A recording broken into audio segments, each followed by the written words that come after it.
Chers maîtres, chers confrères, merci de me permettre de présenter ce travail pour lequel nous avons cherché à créer un simulateur d'urétéroscopie souple haute fidélité grâce à la technologie d'impression 3D, puis ensuite de l'évaluer.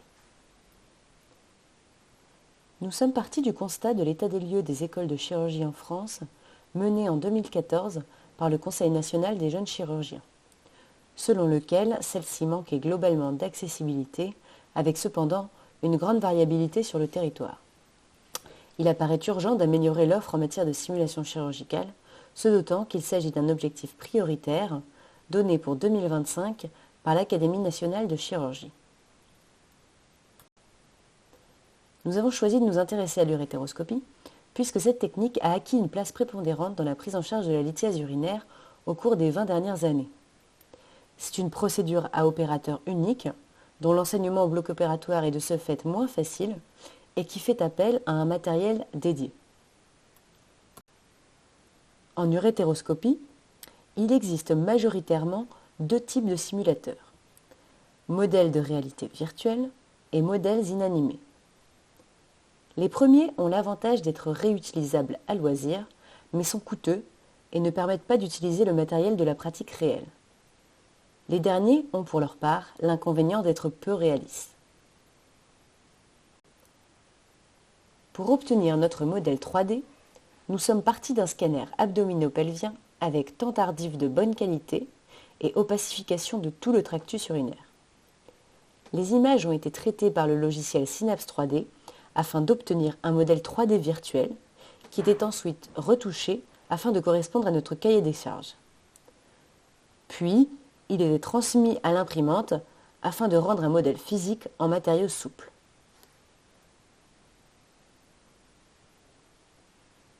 Nous avons ainsi imprimé une vessie, un uretère et un rein avec ses cavités urinaires intrarénales, lesquelles ont été placées dans une boîte permettant une solidarité du système.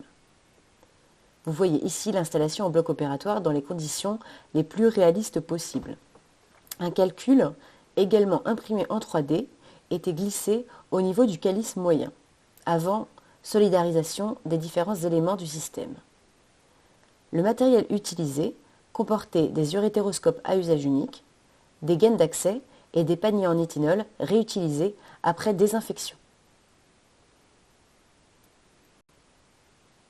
Pour évaluer notre modèle, des participants de 3 niveaux d'expérience, externe, interne et chef, ont été inclus afin d'effectuer une procédure d'extraction lithiasique monobloc.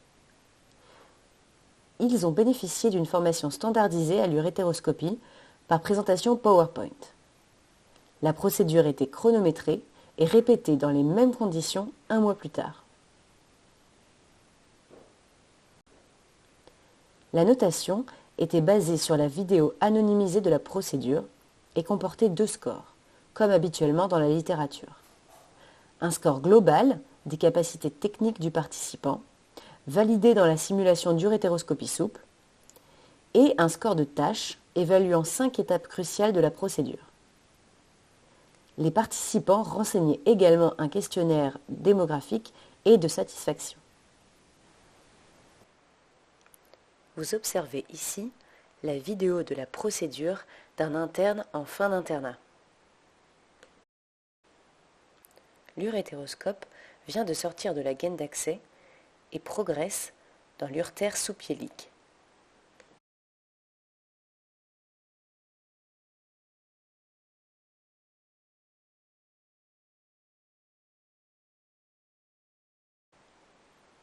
Il pénètre dans le piélon et l'on peut visualiser 2 tiges calicielles. Il pénètre dans la tige supérieure et en fond de calice visualise le calcul. En tout, 19 participants ont été inclus. Parmi eux, 6 externes, 7 internes et 6 chefs. L'âge moyen était de 27,3 ans. 4 participants étaient gauchers ou ambidextres. Seul un externe avait déjà assisté à une urétéroscopie souple au bloc opératoire. Parmi les internes, le niveau d'expérience était très variable et fonction de l'ancienneté.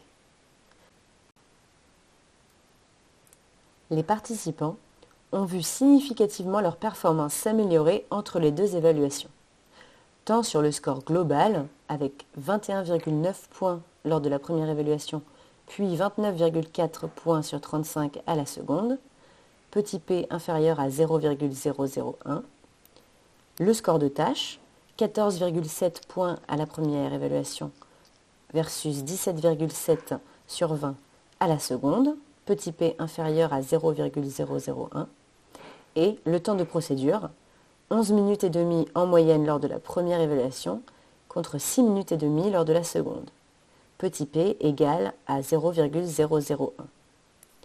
Nous avons par ailleurs validé la fiabilité de notre méthode de notation grâce au calcul du coefficient de Cronbach.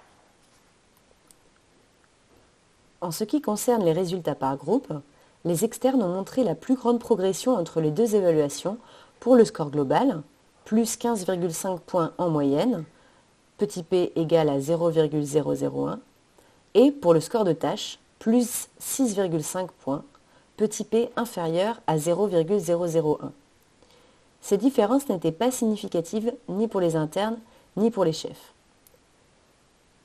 Tous les groupes ont vu l'amélioration de leur temps de procédure entre les deux évaluations, mais celle-ci n'était significative que pour les internes. On observe sur ces histogrammes que les participants les moins expérimentés montraient les plus grandes progressions entre les deux évaluations.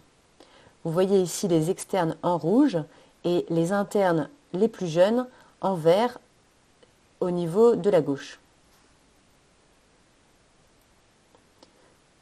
Par ailleurs, notre simulateur permettait de bien distinguer les participants en fonction de leur niveau d'expérience, comme vous pouvez le voir ici, avec des différences significatives entre les trois groupes d'expérience sur les deux scores et sur le temps de procédure. En ce qui concerne la satisfaction, les participants expérimentés, internes et chefs, jugeaient le simulateur tout à fait ou plutôt réaliste au niveau du visuel pour 69,2% et au niveau des sensations pour 38,5%. L'intégralité des participants était tout à fait ou plutôt d'accord sur l'intérêt du simulateur pour la formation des jeunes urologues. En conclusion, notre simulateur, développé grâce à la technologie d'impression 3D, a montré sa capacité à faire progresser des novices sur une procédure d'urétéroscopie souple. Les conditions de travail étaient jugées réalistes par les participants, ceci étant renforcé par la présence du matériel utilisé en pratique courante. Notre système pourrait s'intégrer dans un programme de formation chirurgicale, d'autant qu'il représente un coût raisonnable en comparaison aux autres simulateurs, il est sans surcoût pour la structure et participe à une démarche de développement durable en offrant une deuxième vie au matériel à usage unique.